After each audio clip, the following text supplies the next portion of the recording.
Hi, everyone. This is Dr. Cleopatra here and Chef Melissa Mayo. We love you so much. I love your book. I cannot wait to share it with the world. Thank you for being here with us. I'm so excited to be on with you. You're like one of my favorite people in the world, and I'm obsessed with everything you do and your energy and your glitter. You're like a unicorn. So, yes, I'm very excited to be chatting with you, my angel, and sharing what you offered with the world. Thank you so much. So, I've been reading your beautiful new book, Miracles Manifested, and I want to talk about why you chose to put it in the past tense as opposed to calling it manifesting miracles or something like that. But I also just want to say that you have published 3 cookbooks. You are the author of 3 cookbooks. Oh, 5 cookbooks. Oh my God, 5 cookbooks. I don't know where I got the number 3. 5 cookbooks.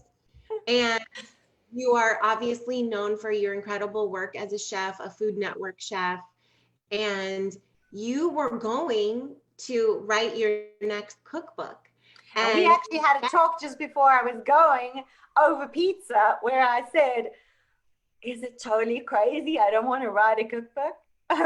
And you told me to follow my heart. I did. I will never forget that day in Century City. I still have the voice memo you left me. You'd said something and I said, can you record this so I can play it every time I doubt myself? And I still have it and I still listen to it. Oh my God, I remember that moment. Oh, that makes me so happy. So you were planning to go to Italy to work on your next cookbook. We had lunch and you said, I'm supposed to be going to work on my next cookbook. That's what everybody would be expecting of me. But I have this thing inside of me that needs to be birthed. Is it crazy if I write about how my life has been so miraculous and how everybody's life can be so miraculous when being intentional? And I was like, no, that is not crazy. You have to do it. And you went to Italy. And I remember getting voice memos from you while you were gone, including the day that the butterfly came and sat with you. And you wrote this book in 10 days, 11 days. Yeah, like I was there 12 days, but I didn't work either Shabbos, so it was 10 days. 10 days of writing, 10 chapters, 10 days. And it is so good. I love the imagery is so vivid and luscious about food and different kinds of people and the Italian countryside and just the love that you live your life with and the deep belief that you live your life with and that you represent. And so I want tell us about your experience of taking that leap of faith and going to write this book and it just flowing through you. So first off, I'm going to begin by saying I really don't take credit for the book. I think I was in an open space off the grid and I was allowing and trusting of the process. And that wasn't always how I was. It took me a few failed starts. I mean, my first couple attempts at starting the book, I thought it was crap and I abandoned ship, but I just decided I'm going to trust the process and it flowed through me. It really did. And I think that the people there, the culture, this pace of life, the savoring of every moment and the people around you and the experiences is just magical. It's the perfect way to embrace life. Italians and their la dolce vita, this sweet life is not made up of things that are tangible, but like it's a feeling that comes from deep inside the soul.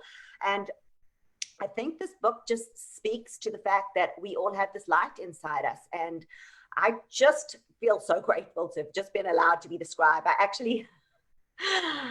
take no credit. The words are not my own. I was just literally the person, as my husband would say, between the keyboard and the chair. But Yeah.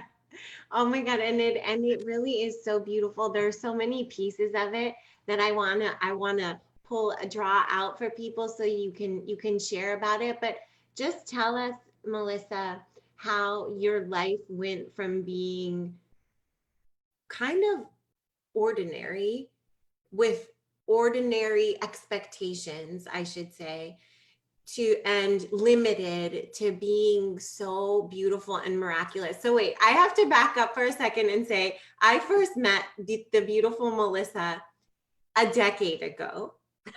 When I first I first moved back to Los Angeles from the University of Michigan, where I had completed the most amazing and prestigious postdoctoral fellowship in the world.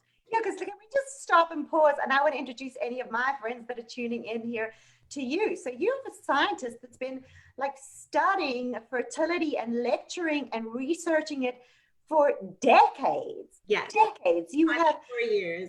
Literally helped tens of thousands of people fall pregnant, and you've like trademarked your amazing primemester protocol, and you literally give hope. You bring miracles to people who've lost it, people who've been trying for years, given up.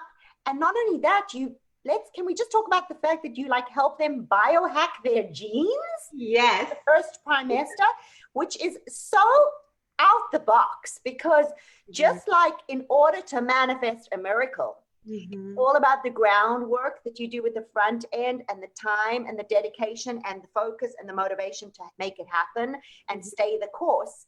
You have created a protocol where you literally change the host mother's DNA, chemistry, makeup. And even though you're a scientist, a recognized scientist that's been quoted in like 1,000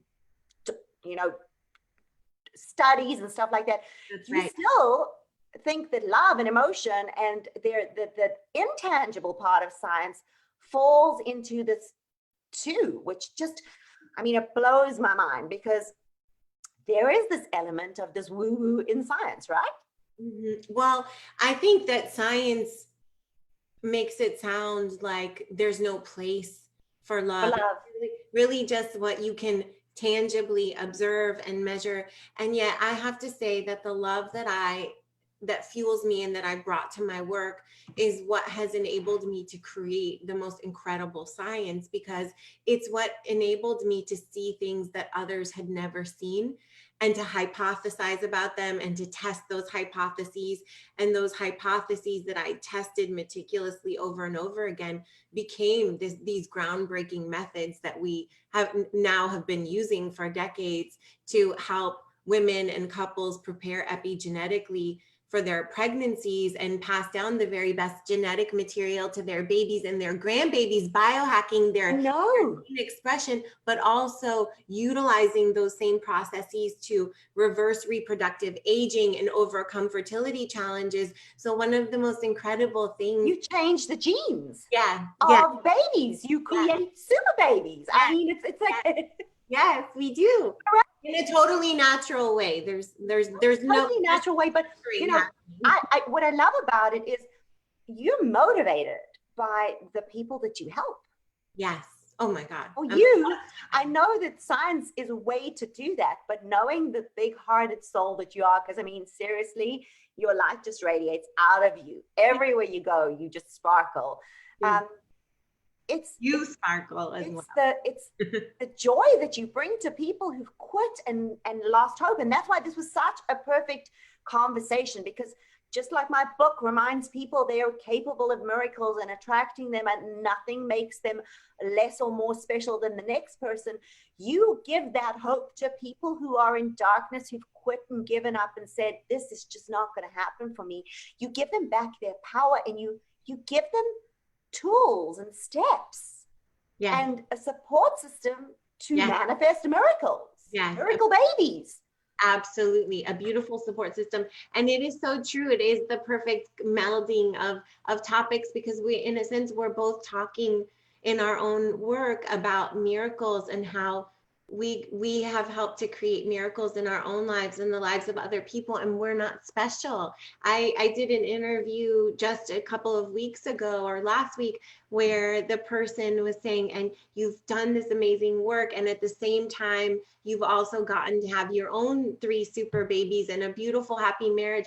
And the thing that I said was yes. And I'm in such deep appreciation about that. And I know you feel the same way about your marriage and your super baby.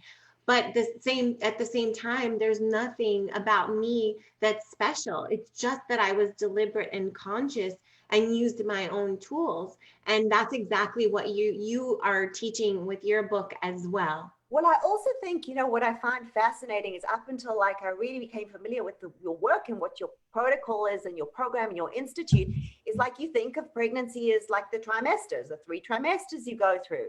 Yes. But there is this primester. And Exactly. I always say, your thoughts, your emotions, the things you feed yourself, the ground rules, the things that go into you create this basis of a person who is then able to go and manifest. And you almost you're a pioneer. You have coined what it is to call it a primester. Yes. The trimester, we all know about the trimester before the try. Yes, exactly. The previous mester before the try. Yes. It's amazing because you know that in one of the parts of my book, I actually speak about how they did research on people who had lived through the Holocaust, and they actually found genetic markers in their DNA and in their stress elements that were handed down through generations to their grandchildren.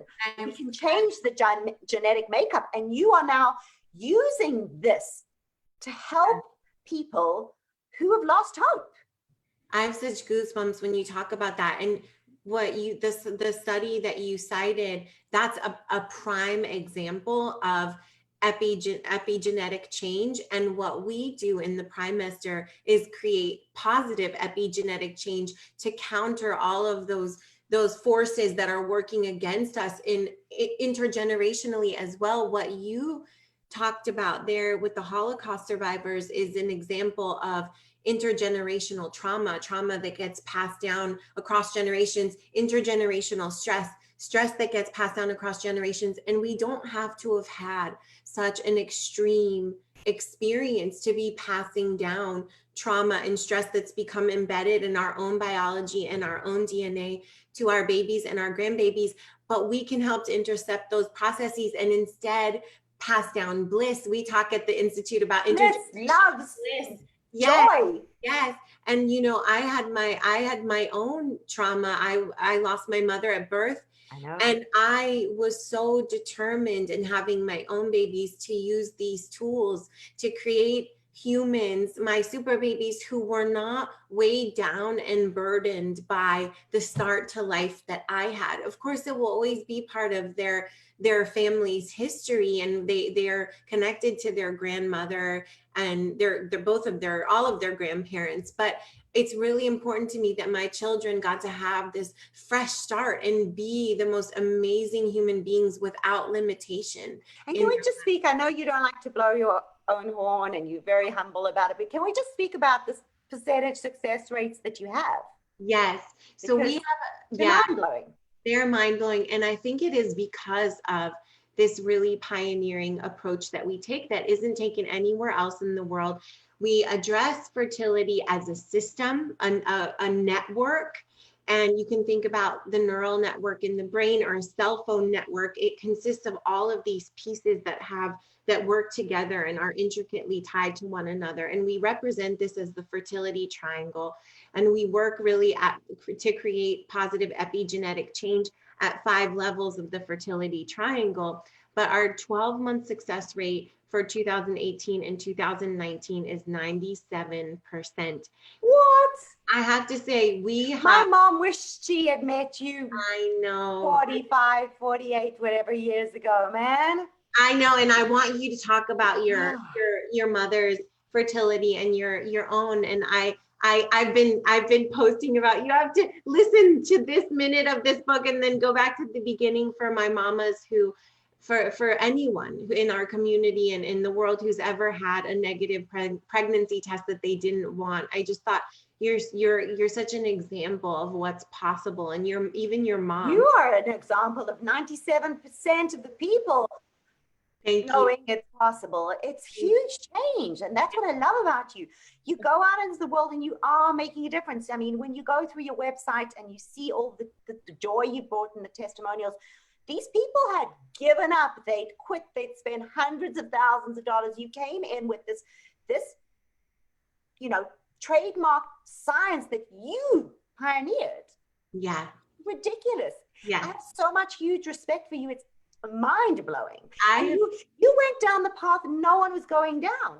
Everyone was going down another path, and you said, hey, that's not working for me. I'm going to see if this will. And that's what I love too, is I'm also not one who follows the pack. And I would say that to anyone, no matter what career or passions you have, if it's a book you want to write, or a poem, or a dance, or some dream you have, sometimes it's okay to step away from the herd and go down an entirely new path. If you hadn't been brave enough, you would have been stuck with all the research, doing the same old, and all these women would have lost out. You know what? It's so true. And there's a famous quote my husband always says to me that I'm not going to get exactly right, but when I'm thinking or behaving like everybody else, that's when I know I need to stop and reevaluate what I'm doing. And I think that is really important for all of us to remember, that just because it's something is what everybody has always done, or something is what everybody always says, and especially something is what everybody always says is or isn't possible. For example, it's not possible to have a healthy baby at the age of 40 or 45. We don't need to believe that as being true for us. And for the women here who are the women and people here who are not necessarily having fertility challenges, what I want you to know, so I have this beautiful client, and I speak openly about her name because she speaks openly, where we keep confidentiality of our clients at the highest level. Danica Breisha, plus size model, co-founder of Model Meals. She's such an amazing human being. And she's one of my current clients. And she had an indicator that let her know that she probably needed to move forward with having her family earlier than she was initially expecting to. That being said, she's not expecting to have fertility challenges, but what she says is, of course I'm going to do this. If there's a way to go from good to great and to do it even better, why would I not go in and make my super babies? Like, why would I just do it like it's normally done? She's like, that's not how I do things. That's why, Model Meals exist. That's why Self-Care Society exists, which is her baby. So, what you're saying about rewriting your story and not going and doing what's been done. I mean, that chapter 2 of my book actually speaks about rewriting your script, because no matter where you stand in life, you have a backstory. It's been programmed into you by society and your beliefs and your family and your limiting doubts about who you are and what you're capable of doing. And that in my book, I actually tell you to write down these limiting beliefs and then tear them up and rewrite a new contract with the universe. You have to, because at some point you have to chuck out all the limitations and the preconceived ideas, because they are holding you back from greatness. You almost have to wipe the slate clean and start again, no matter what you're trying to manifest, whether it's a baby, a new job, healing, quitting an addiction, anything, traveling the world, finding your soulmate. You have to let go of all the baggage you drag with you around wherever you go. Yes. You have to clean house. 100%. I'm so glad you mentioned that. It makes me think of a beautiful client who is a health coach and has really sophisticated and extensive knowledge of health. And she came into the primemester protocol not knowing for sure if it was going to bring anything new to her health regimen, because she already has such a sophisticated health regimen. And it not only has it done that for her, but what I've observed to be even more phenomenal in her is the way that she eradicated limiting beliefs about her body's ability to get pregnant and be pregnant and have a healthy baby. She went from kind of, as she described it, going through the motions month after month, still trying, but not really believing it was possible for her, to proclaiming that she is fertile. Believe it and you will see it. Yeah, right? And it was so amazing to watch that evolution in her, because really it's critical. A critical shift. at the base of the fertility triangle, we have 5 levels. At the base is the psychological and even more specifically psychosexual level. And it's not a mistake that psychology is at the base of the fertility triangle. Absolutely. We've got to shift so many things about our psychological hygiene and habits, including what we believe is possible for ourselves and our bodies and our relationship and our lives. Exactly. I mean, one of the most amazing quotes, which was actually supposed to be the book I was going to write, which was, the Meals, Movement, Miracles book. Yes, the quote was actually another quote from the Rebbe, but it said, a healthy body needs a healthy soul. Mm-hmm. And I tell that to people all the time when they say to me, how do you cook for a living and eat all this crap and still have like a 6-pack? How do you stay in shape? You have not seen this woman's abs. They are like amazing. Thank you very much. But I always say, yes, abs are made in the kitchen, and it is about nutrition and it is about diet, but so much of what we put into our body is not just about food. It's about the thoughts we think and the words we speak to ourselves, and our psychology plays a huge role.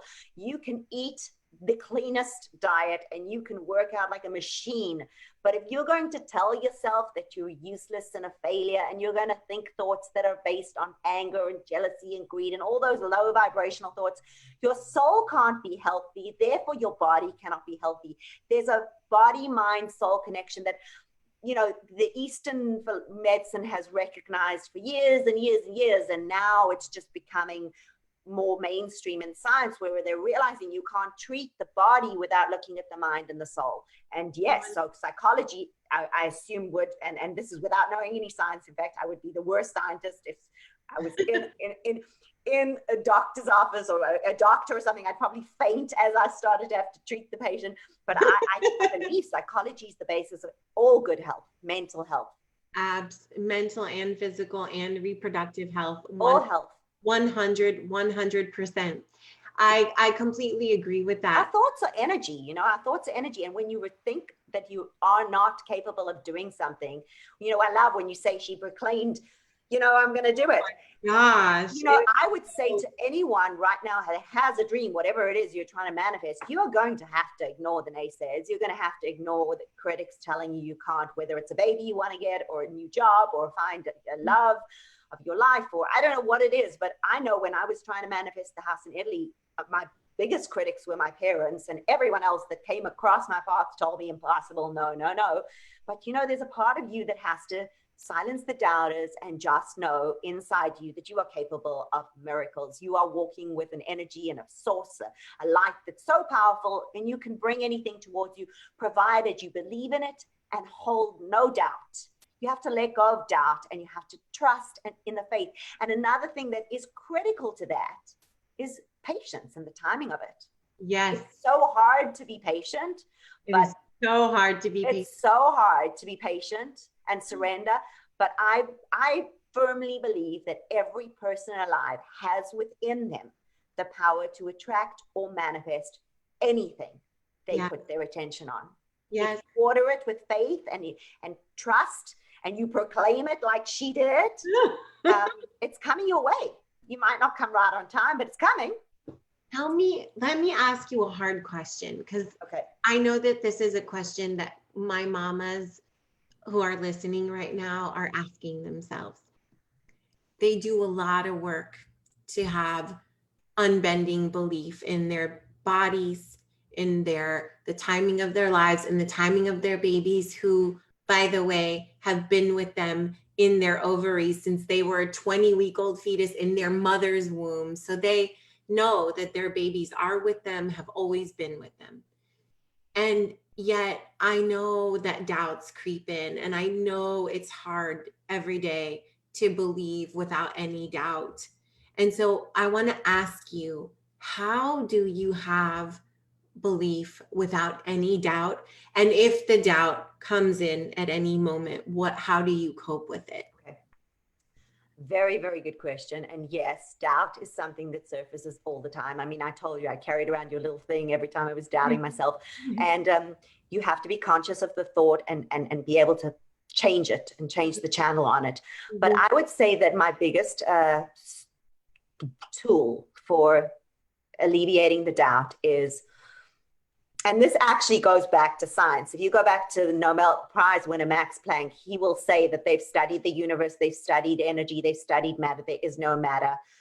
Matter doesn't come from particles. We don't come from particles. We come from energy. There's an energy, whatever you may call this energy, light source, God, butterfly, Captain Crunch. I don't mind what you call it, but there is an energy that controls all of this, that causes the sun to, I mean, Mother Nature for me is that little nirvana trigger, seeing the sunset or hearing the waves crash on the beach or seeing a butterfly.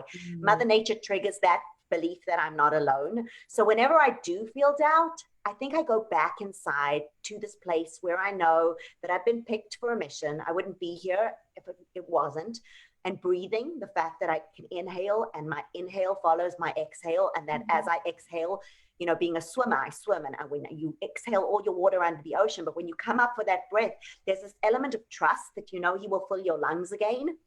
So whenever I'm doubting, I just say those words to me: you are not walking alone. I also think my angels, my late parents, and any lost souls that anyone has that they've lost to this world are eternally connected to them and walking with them, even though they can't see them. So when I feel very, very weak, I turn inwards to an energy or a source that I can't see, but I can trust, and I feel fortified. I feel safe. So I would call it faith. I would call it a faith that something bigger has to be controlling the cosmos and holding the planets in alignment. And if that faith didn't love me or didn't have a mission or something he or she wanted me to do, I wouldn't be here. So I just hand my problems over and I ask for help. I say, help me. I'm doubting myself. Just give me the courage. And then just becoming aware. I think I'm so aware that everything's energy and our thoughts are energy. So the second I see a thought pop up that I know could undo all the work I've been trying so hard to do, I consciously pick another thought and change the channel, because I know that thought is powerful. It can literally undo everything. So I will kind of witness it like luggage going around a conveyor belt, put the bag back and pick another bag, you know? Oh, I love that imagery. Put the bag back and on the conveyor belt and pick another bag. And it's like your thoughts, they're going to come in randomly. Our mind thinks thousands of thoughts every day in this nonstop stream, blah, blah, blah. You're fat, you're overweight, you're useless, you'll never amount to anything. But our mind also has other thoughts we can choose to pick. So pick the one that makes you feel good. Another thing is like, just know that we're all special. You know, speaking about childbirth, I think that's when I really started questioning this again, is because, you know, I gave birth to my daughter and I've watched her grow into a teenager so different from another kid. She has different talents, different tastes. She doesn't look the same as anyone else. She doesn't think the same. She's a one-of-a-kind miracle. Yes, she is. One-of-a-kind miracle. And every human being alive is a miracle. So if you actually start recognizing that you yourself are a miracle and that you contain this spark of God, like going in you, you don't feel alone and you know you're powerful. So yeah, just go inside instead of outside to solve your problems. Don't hop onto the internet and start Googling it. Don't start reading about it. Just water your mind and emotions and thoughts with things that make you feel good. If going for a run does that, if watching a funny movie does that, if there's a certain friend that you love, call her. And if you encounter people who bring out the worst in you every time you're around them, you start doubting yourself, or they start giving you all the statistics. And that's another thing I will say. When I started manifesting Italy, or when you start wanting something, it's amazing. You become like a magnet for things telling you that's impossible. So the second you're like, okay, I'm going to have a baby, or I'm going to get this job, you will stop being bombarded with information telling you your dream is crazy, stupid, and impossible. It's never going to happen, because you're attracting it towards you. Yes. You have to be very sensitive to that too. And so I make no apology in my life for building a moat around people who bring out that level of stress in me. So for the longest time, I mean, my mom was one of my biggest critics, and I miss her every single day. But there were certain things I just wouldn't share with her, because I knew she was going to draw up this long list of all the reasons why I would fail. So why that's not going to work, why that's not reasonable or possible. Yeah. So you partner with the people. If there are people who support your dream and they make you feel good about it and you feel nurtured, sure, share with them and rely on them. But if someone is there to tell you it's stupid, or they give you sort of anxiety, first off, don't share with them. And then second, just block created like a do not disturb sign on your like brain and your imagination. Like, don't come in, leave your toxic thoughts and drag them over somebody else's life. You know, I love that so much. And I want to pull out a couple of things that you said that I want to underscore for people. So it sounds to me like the way that you cope so beautifully with doubt. It's not that you believe without any doubt, meaning it's not that doubts never creep up for you. And you talked about how you carried the voice note around, and I'm so honored by that. And I remember that day so well. And when the doubts creep up, the way that you cope with them is by focusing on shifting the way that you feel through the thoughts you're thinking, where you physically are, so going out into nature, whom you're physically around, and also stopping to take some time to go inward, really shifting how you're energy in that moment. It sounds like is the way that you're coping with your doubts. And I think it's so interesting because at face value, I think we would all say, well, of course we want to feel good. But in those moments when we're going into that downward spiral of doubt, in some ways it's hard to make the choice to stop it and to feel good and to recalibrate ourselves. That can feel more effortful. And it's because the brain's default is to focus on the negative, because the brain's primary function is to keep us safe. That's why the brain tends to think negative thoughts. As you were saying, we have 60 to 80,000 thoughts a day, and 80% of those thoughts are negative. And most of them are recurrent thoughts, meaning we have the same crappy thoughts on replay over and over and over again, minute after minute, hour after hour, day after day. And that's exhausting if you think about it. I would say that to all your mamas out there, carry around a piece of paper that says, this one thought can undo all the hard work you've been trying to create. Oh, say more about that, Melissa. Carrying around that this one thought can undo all the work. Mm-hmm. And then that's a conscious reason to change the thought. It's a constant reminder to you. A constant reason that this one thought can undo all of the work. I used to think, and I am going to tell you, just before this book went out into the world, I had like a sleepless night. I was like, oh, is it good enough? It's going to be, oh my God. And then I thought to myself, it's going to go out in the world. And if it helps one person or changes one person, but that was a conscious choice not to let the doubt ruin my moment or undo the work or recognize what I'm doing. Yeah. And I think if we're aware of how powerful our thoughts are as energy, we become very careful over using them. As I said to you, and I want to actually touch on this, because in the Bible, God himself only ever named himself once in the Bible. He said, I am that I am. It's the only time in all the Bibles that have been stacked up from all different religions that he ever named himself. He said, I am that I am. Mm-hmm. So if I am is his name, why do we go around and say, I am never going to have a baby, I am unlucky, I'm undeserving, I'm whatever? Stand God over those words. They're powerful words that attract blessings to you. I'm a mother, I'm fulfilled, I'm carrying life, I'm a mother of 5. Use those names, the I am. So that's also, you want to catch yourself when your thoughts or your words start thinking that you're anything that is less than what God is, which is perfection. Mm-hmm. I love that. I love that so much. That is so beautiful. Melissa, can you tell us about, you are a miracle baby. It says it on your birth certificate that you're a miracle baby. And the way that your baby, Jade, who's not a baby anymore, but she'll always be your baby. Always be my baby. I know that. The way she came about was also pretty miraculous. It was. So can you tell us the story of? So I will. So my mom, bless her, had 8 miscarriages before she fell pregnant with my twin and I. And I know you are a twin too, and we've always had that in common. Yeah. And so she had fallen pregnant with twins after 8 miscarriages, and was told this is a high risk pregnancy, and this is, I'm 46, so 47 years ago, fabulous. ages and ages ago, you have to be on bed rest the entire pregnancy. Not only have you had these 8 miscarriages, but you're now carrying twins, so you have to be on bed rest. And she was on bed rest, but the kind of bed rest for 9 months with the bedpan bed rest. And it was hard for her. She was stuck in this endless dose of now. She had like a tapestries that she did for us. And unfortunately, my identical twin sister was actually stillborn ahead of me. I'm so sorry. And I think for the largest part of my childhood, I kept asking God, like, why did you pick me?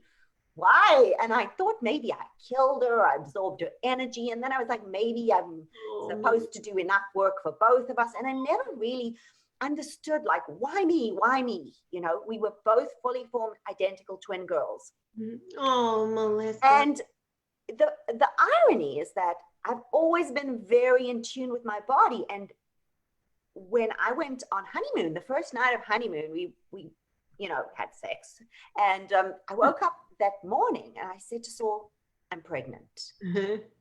He said to me, you're mad.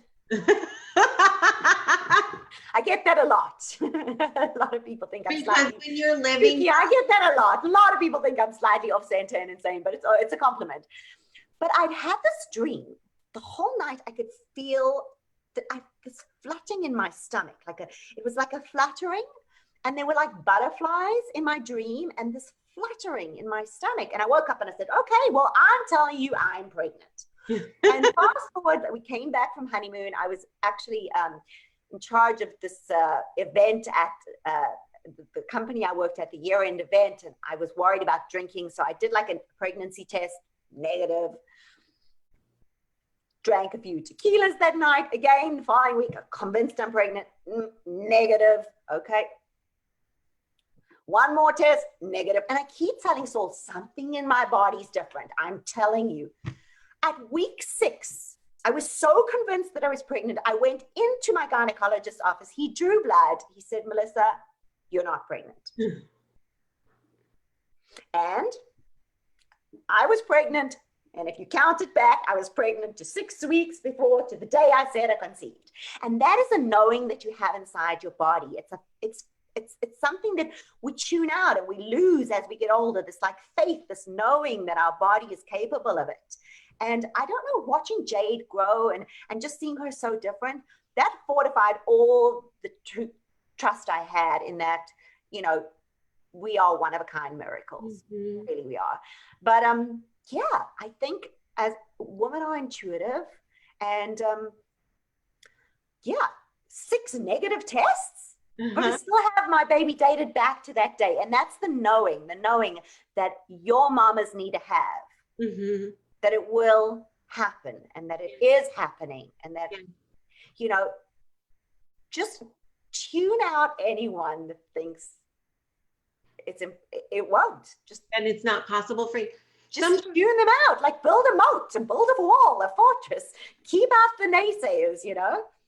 Sometimes the tuning out has to happen in relation to hard facts in science, right?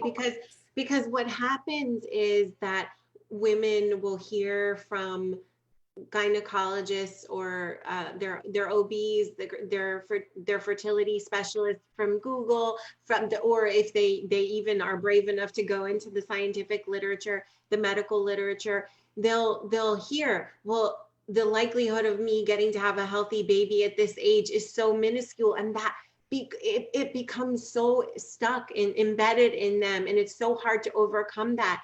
And I always say we want to have our 2 feet planted on the ground. We want to be grounded. We don't want to ignore what the data say, but we also have to remember that data are based on averages and a normal curve.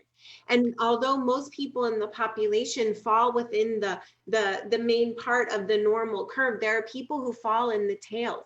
And what we are doing in the primemester protocol is making sure you're far out in the tail and beyond the tail, that normal curve doesn't necessarily apply to you. Well, you're also shifting them to also, which I think is so critical, the mindset of being open to miracles and being open to ignoring the science. Because another thing I'm going to share with you, and this truthfully happened to me when I was in my 20s, I was involved in awful car accident in South Africa, like really, really bad.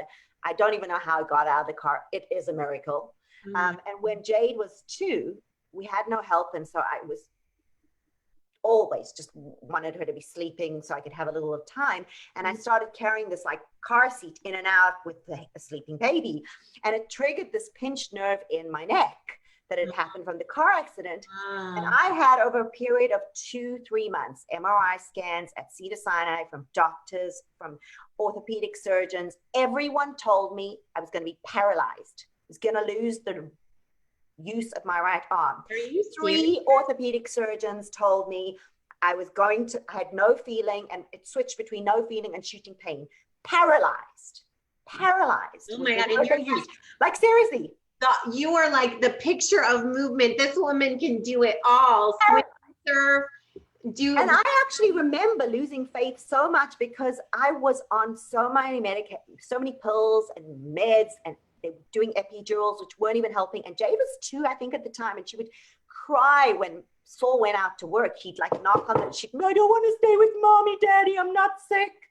Broke my heart. I thought it was going to be a burden on them. And actually, in the book, I cover this, but I drafted a suicide note. Miss me, optimist. I didn't want to be a burden on them. But I will tell you, miracles. And for me, it was Saul actually called our rabbi, and he came to change the mezuzah, which is a scroll that protects the home. And I don't know what it was about that, but the second they changed the scrolls to new ones, I just said, I'm whole, I'm healed. My mom was on a plane flight from South Africa. I hadn't had one bit of relief for 3 months. And by the time she landed, I had full use of my arm. So I am a believer in miracles. I am a believer that I saw myself as whole. I saw myself not as paralyzed. I saw myself as healed. There was a miracle, miraculous intervention. And I can tell you, every doctor that saw me would have said I was paralyzed. I was going to lose my right arm. Well, I'm so glad you're not. You bring so much joy. But that is, vibrant. Paralyzed. Yes. That was what I was told. So, I would tell your mamas there's science and there's doctors, but, the soul, the body, you as a spiritual being are a miracle. And you can operate on the perimeter, as you say, of science. In that little area. You can follow, you can be in the tail so that the average doesn't have to apply to you. And I think that that's so very important. And I always say, yes, there is that statistic, but then there are also hundreds of thousands of women in the world giving birth in their 40s every single year. And I think it was the belief that I was healed. And that is what your mamas need to have, this belief that they're carrying a baby and this baby is healthy and they're going to be a mama. It's this belief inside and knowing deep in themselves that is beyond powerful. It's beyond powerful. You can harness the cosmic energy of the universe when you trust in it. When you trust in it, you can harness the energy of the universe when you trust in it. That is so, so powerful. So beautiful. I can think of a client who is in her mid 40s, who had many failed IVF attempts, and who really turned to her faith to figure out what to do about her fertility. And when she was introduced to the Institute, to me, to our work by a mutual friend, her first response was, no, I have the instinct, I'm going to do this with God. And then several months later came to me and said, well, I think maybe God was put you there to do it. And then just God brought me your way, but I just didn't. It's like that yeah. God, why did you save me? But I sent you a boat, but I sent you a this, I sent you a that, Right. I sent you Dr. Cleopatra. Right. And I think that is so powerful too. When we believe that we are always taken care of and always supported, it changes our experience of life. It's like what Einstein said, you can treat life as if everything is a miracle or nothing is a miracle. And those are two vastly different experiences. Yeah. And I similarly feel, people always ask me, well, how did you become who you are with the start to life that you had? And as much as my days were very hard and very dark, and I don't think I've ever spoken publicly about this, but I grew up in most of my childhood was spent in Clearwater, Florida, in a pretty nice neighborhood, and even though we didn't have many resources, and our we had a big house because we were a big family, but inside the house always felt very dark and heavy to me. It literally was very dark in the house. And I always felt like there was kind of a dark cloud over that house that I grew up in, and over my days. And even though the days were very hard, I believed in the goodness of life. I believed in the goodness of the world, and I believed that I was taken care of, which I think, well, kind of like you said, is a little bit insane to have. You're not traveling alone. Yeah. I mean, people say like that you're a little crazy. I mean, and I tell my mom, like, it's okay to be a little crazy and believing in what's possible for you, because guess what? You don't want to be realistic and do what everybody else. I always say, be realistic, expect miracles. Expect miracles. I love that. And I think that's really, it may have been crazy to believe that I was so taken care of when in fact, in day-to-day life, I was not very taken care of. I had one parent, and he was very overwhelmed with taking care of 5 children with very few resources and no help. And I wasn't very taken care of at all.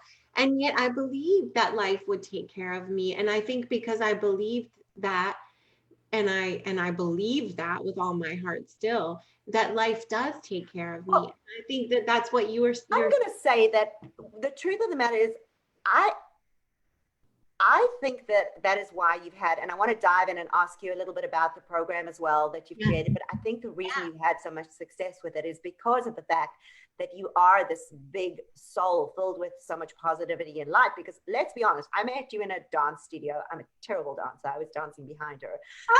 But when we actually got talking, everything about you telling me you were a scientist and a doctor, I was like, what? No, there was nothing scientific about you.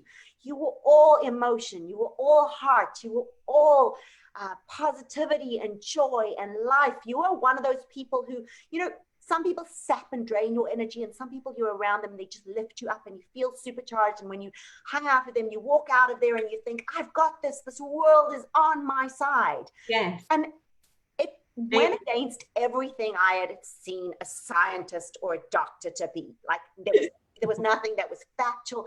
And I think that is probably why your program is this perfect combination that is having so much success. Because I think, and I know that you have these group of women you nurture through Facebook groups and community chats, and so much of what they're feeling and emoting and going through and their doubts. You're asking me as a scientist, which is unheard of. All you keep asking about is emotions and why. You have seamlessly blended the soul with the science and the body. And that is why you have so much success. So my question to you is, for anyone at home who is not familiar with your protocol program, your primemester protocol program, what does it generally involve? How can people work with you? How do they generally get into the program? And how long does it take? How many steps are there? I know there's a certain amount of weeks that you want people to have actually gone through this before you actually want them to start even trying and conceiving. And can you explain a little bit more about the support system you give? Because I think that is where medicine sometimes and fertility doctors fail. It's like, follow these numbers, follow these charts, follow these graphs, do this, and then we'll test you. And then you go back and like whatever's happening inside you is just ignored, which is the exact opposite of what you do. I know that, but can you go into a little bit of detail so people understand how you've seamlessly taken this light you've been carrying in you your whole life, Melissa, and merged it? And I also think your story of having lost your mom during childbirth when you and your twin were birthed, and it having impacted you so much, this was something that called. It was almost like your work called to you. Yes, it's so true. It called to you from a soul level. So yeah, can you share it's true. what makes 97% success happen for you? How do you do it differently? Yes. So it reminds me of a conversation I had with a beautiful man who has done amazing things in his life. And he was asking me about my history, and I said, well, I lost my mom at birth. And he said, no, no, no, no, no. You didn't lose your mom at birth. She found you. You found you at birth. And the way he said it, I don't think I did justice to the way he said it, but it was so, it's a friend we have in common, Joey. And the way he said that was so meaningful for me, because it gave me a shift in perspective that I had never really had. I knew I was handed my mission at birth, and I knew that there was some meaning to the experience of losing my mother, but it just gave it a whole new level of perspective for me. So thank you for that. It did call to me. It called me forth for It sure. did. It's your calling. Yeah. It's Yeah. in your soul. Yeah. Your work was placed into your heart on birth. It's so true. It's so true. And the beautiful thing about that is that when you get to live that way, there's no friction in your life, in the sense that you just are, like, at home, in the institute, anywhere in the world. I just am me. And I think that is so profoundly empowering and enriching and healing. Tell And me about a necklace you wore as a kid. What did it say? yes, for the longest time, I wore a necklace that a beautiful woman named Phyllis Carlson gave me, and it said, on one side, prayers go up, and on the other side, blessings come down. And I wore it next to a blue stone that was from Egypt, that was meant to symbolize like protection from the evil eye. Although I don't believe in the evil eye, so I would always say it reminds me to keep my eyes on God. And that was my necklace. I literally wore that necklace probably for over a decade. I love it. I want to have one made. So tell me, that energy is what makes the Primester Protocol different. What is the program? How can people find you? How can they sign up? What do you take them through? Who's perfectly, ideally suited to work with you? Yeah. All that. Okay. So the primester, so the important thing for people to know is that the primester is the time before you get pregnant. And it is one of the most magical and powerful windows of opportunity we will ever have as human beings. And it's a tragedy that most people don't know about it. And it's our mission at the Fertility and Pregnancy Institute to ensure that as many women and humans in the world as possible, and that includes both the developed and developing world, know about the primester and can capitalize on its magic and power, because it's during that time when you can literally change the quality and the expression of the genes. It's called epigenetics, that you pass down to your babies and grandbabies, and probably even generations beyond that. In the science, most of what we know goes up to 2 generations forward. In Kundalini, we talk about 7 generations forward, but we don't have scientific data on 7 generations forward. So coming. It's coming, exactly. So the Primester Protocol is designed specifically for those purposes, to help you capitalize in the most science-driven, precise, but also big-hearted and soulful way on that magical window of opportunity to literally biohack your genome and your epigenome. So could somebody start it at any point in time? Do you have it enrollment only a certain period of time? How do you work with a mama who says, I'm ready now? How would she enter into it? And, you know, what is within the program? Yes. Okay. So we want women to primester for a minimum of 120 days. Now, we have lots of women who come to us in their 40s and they're like, oh, I can't do that. I'm already running out of time. I don't have 120 days. And the answer to that question is that by taking the time, you are buying yourself time. There are only a few exceptions to that rule. Every once in a while, there is an exception to that rule, but for the vast majority of people, you want to take that time to buy yourself more time, because during that time, we're reversing reproductive aging. You're going to be so much more likely to be successful, whether you're conceiving naturally or you want to use IVF or IUI, to so much more likely to be successful if you take that time, even if you feel like you're running out of time. So we want it to be a minimum of 120 days, but there's also a dose response relationship of primestering, meaning more primester, even better outcomes in terms of your fertility and your super baby. So if you're somebody who knows you want to have a baby, you want to get pregnant a year from now, you are in a beautiful position to start primestering now. Even if you know you want to have a baby 5 or 10 years from now, but you want to start learning the basic components and implementing them in your life so that you are so primed and ready, which is what I did essentially. And those of you who know my babies, they are like incredible, and everybody can have that. So the way we do it is that we have a self-paced version that people can enroll in at pretty much any time. And then we also have 2 live cohorts or groups annually. So we already had one for 2020. Our second one is starting in the beginning of October. If the timing works out right for you to be in the October cohort, then you're with a group of people going through this. You know what? It's very powerful. Community. It's so powerful. We always ensure that you have community. There are a number of ways we do that. We have a private Facebook group. There's constant conversation and learning and dialogue happening in there. And it's, so we screen. So it's an amazing group of women who are loving and supportive, who really embody the culture of big-heartedness that is a signature of the Institute, but also really drawing on science-based and evidence-based information. Okay, so I have some questions for you. So there's some elements of the program that obviously you deal with nutrition and psychology and stuff, but will people, like, for example, if I had friends in South Africa and stuff, would they be able to submit, how do they have to do like certain labs that they submit to you? And I know that you teach the program through videos like this, where you take them through step-by-step modules. So kind of explain less about the science, but more about like the workings of the program and like how you get there. Yeah, what components go into it, how you get there.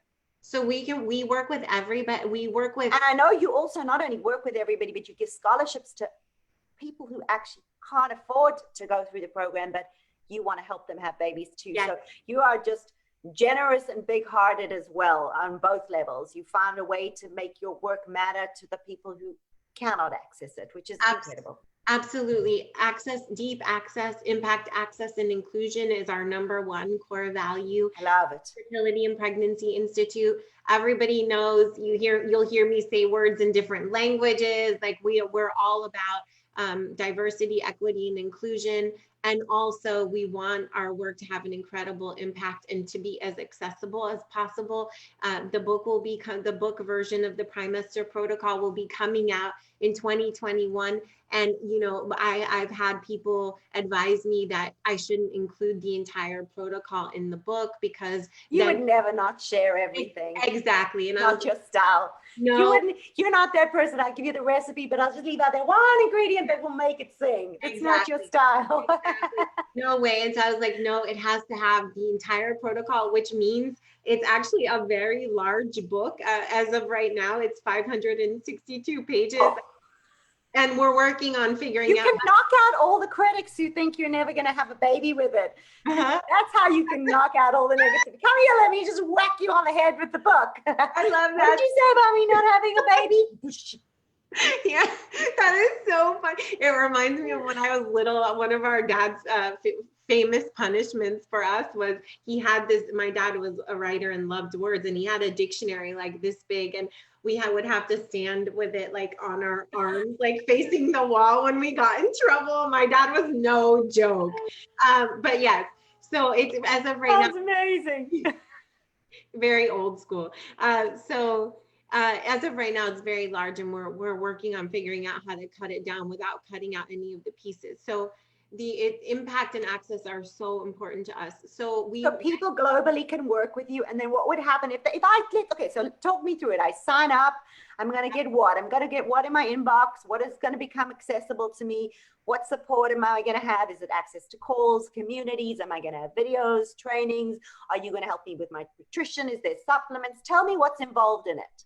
It covers everything that you could possibly think of and everything you've never even thought of that are relevant to your fertility system. And what we hear time and time again is that it's just life-changing in every part of your life. Are we going to post like a link somewhere in the bottom of this that people will be able to find you?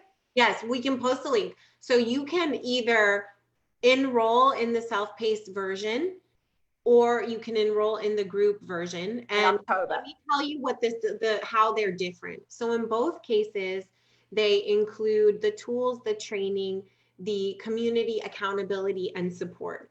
In the live group version, the community accountability and support are just even stronger. So what's happening there is that you have a large group of women and couples who are doing it, primestering together. So the momentum is beautiful. Because each person is in the same place, the support is even more incredible. And we have 3 weekly live gatherings. So they're virtual. We have Monday night primester circle, and we have Tuesday women's only Q&As. We have Thursday couples Q&As.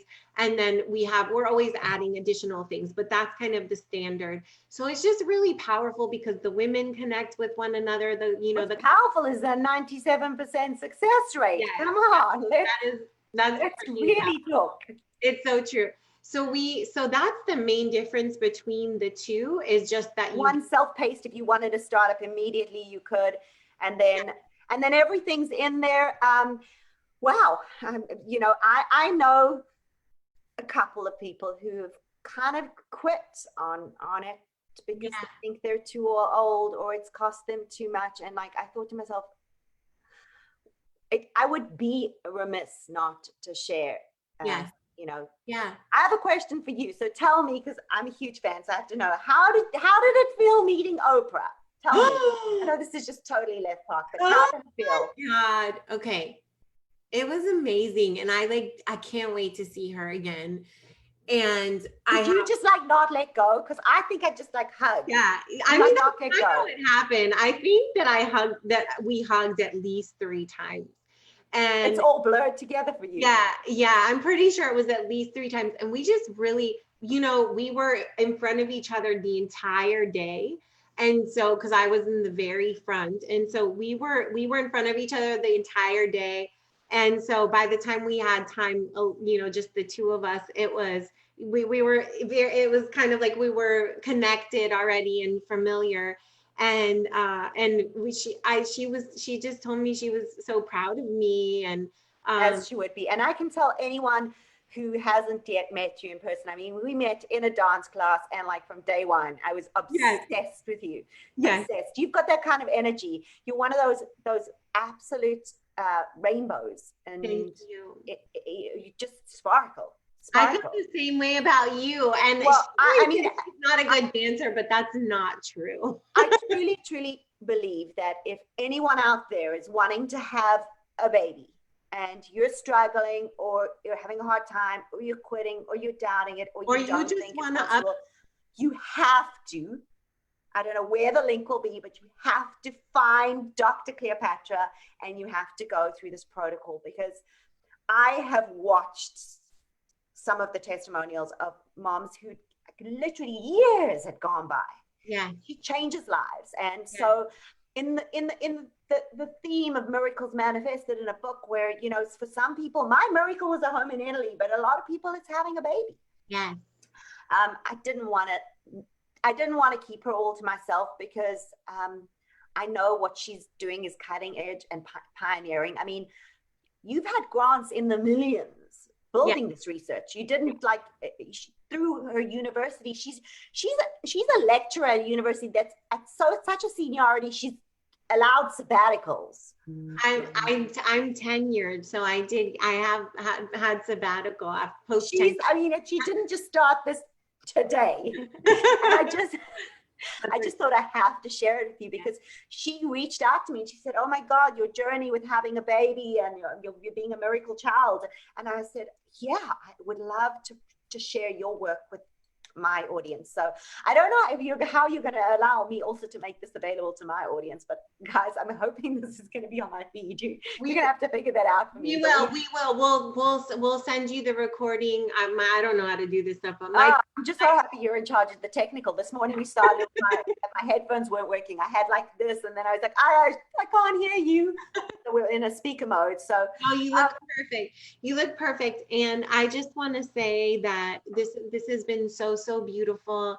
And I love your book so much. And thank you for being such an incredible bright light and inspiration, and for having utmost faith in yourself and in your life, and taking that leap of faith and sharing it with other people. And I wanted to also tell everybody listening that you can win a chance to come cook with me in Italy next summer, because actually what I've been doing is I am holding a competition.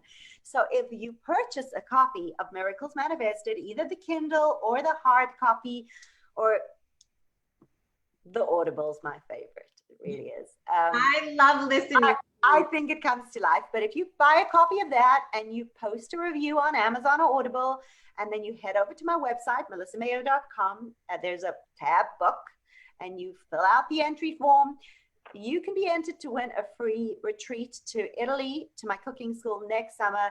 It is valued at, it's all inclusive, over $7,000. I know it is. Oh my God, I want to come. So whomever wins, I want to be there too.